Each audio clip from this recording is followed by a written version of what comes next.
Bueno, me limitaré a dar un ejemplo bastante famoso si descubro que la Virgen que concebirá dará a luz un hijo, de Isaías. No es virgen por ser niña. No concebirá porque ya está embarazada. Hijo. Bueno, está claro que esa profecía en un momento se desmaterializó hasta el punto que, como usted ha mencionado muchas veces, la conferencia episcopal alemana se vio obligada a volver al texto alemán de la escritura y corregir este pasaje, perdiendo una parte de la construcción teológica que era parte integral, una parte importante de la tradición teológica occidental. Cierto, evidentemente, como se pueden imaginar, me hacen todo tipo de peticiones y por eso también me preguntan sobre lo que pienso de las nuevas teologías que están surgiendo, que ahora se construyen sobre bases, por así decirlo, absolutamente inexistentes. Yo siempre respondo, si se necesita un pensamiento teológico basado en la teología tradicional, no porque contenga la verdad, sino porque tiene una dignidad de pensamiento histórico, filosófico, como ningún otro.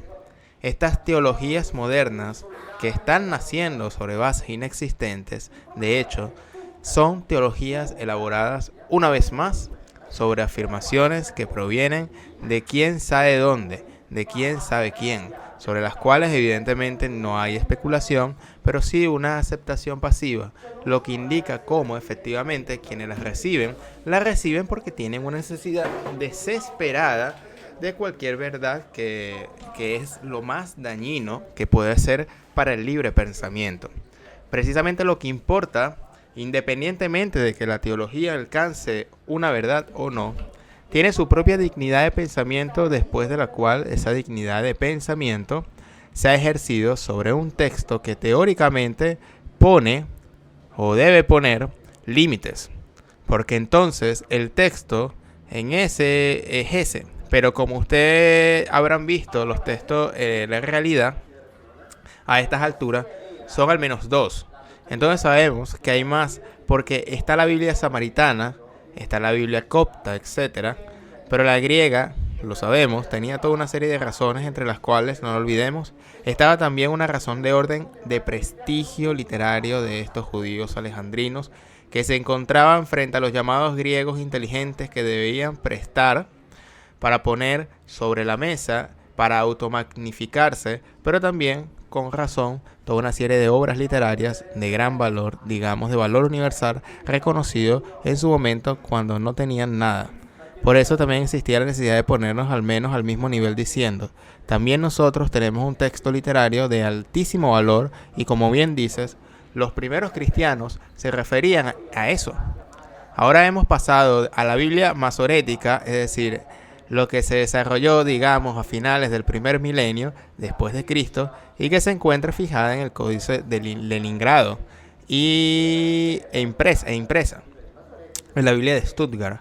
Y ahora también se está insertando, con razón diría, en algunos aspectos la ausencia de verdades establecidas, los textos del Qumran y en definitiva todo lo que existe sobre la base del famoso proyecto bíblico iniciado en años de los 70 por la Universidad Hebrea de Jerusalén, que pretende tomar todo lo que se ha encontrado a lo largo del tiempo y que todavía se encuentra en la Biblia.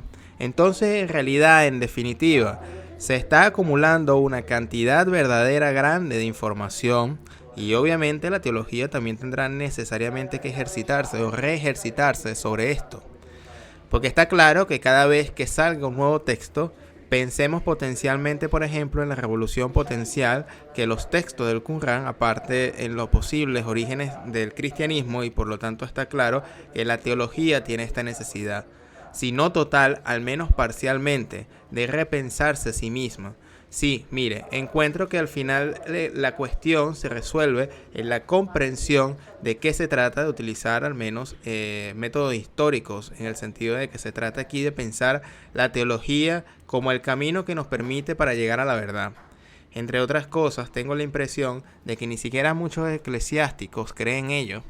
Recuerda declaraciones del Papa Francisco, por ejemplo, de Bergoglio, si aceptamos el discurso del código Ratzinger, que hicimos juntos, que decía que los teólogos lidiar con sus cosas abstractas, es decir, que los teólogos deben lidiar con lo suyo.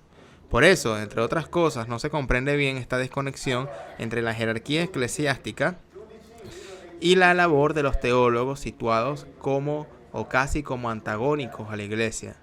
Pero bueno, si observamos la teología, hablemos de la cristiana y de la religión que sobre ella se construyó, es decir, del cristianismo. Al final, si dejamos de lado esa sed de verdad que comprensiblemente también nos anima lo que vemos, lo que como debemos ver las cosas, el cristianismo es en definitiva una construcción cultural muy refinada. Como tal, hay que estudiarlo con esa actitud serena, desapegada y objetiva que recordábamos al principio de nuestra conversación. Además, este tipo de actitud nos permitiría, por ejemplo, un marco muy eficaz, como sé, de la estética occidental y en general de la idealidad de la cultura occidental.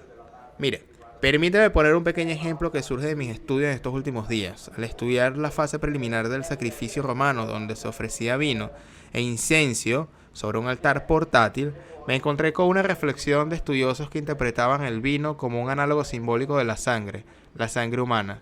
Así pues, en realidad, las fuentes catalogadas, estudiadas y analizadas por Robert Onions a este respecto es un hermoso estudio titulado Los orígenes del pensamiento europeo, atestiguan de manera clara, cierta, inequívoca e indiscutible, que la sangre era interpretada como un análogo, incluso mucho más, del líquido vital que fluye en nuestro cuerpo, es decir, los líquidos claros de los que también hablamos en nuestro video sobre los 4 cuernos divinos. Aquí, a pesar de esta evidencia absoluta, porque estamos hablando de los autores importantes como Homero o como Ovidio, Virgilio, no de autores desconocidos.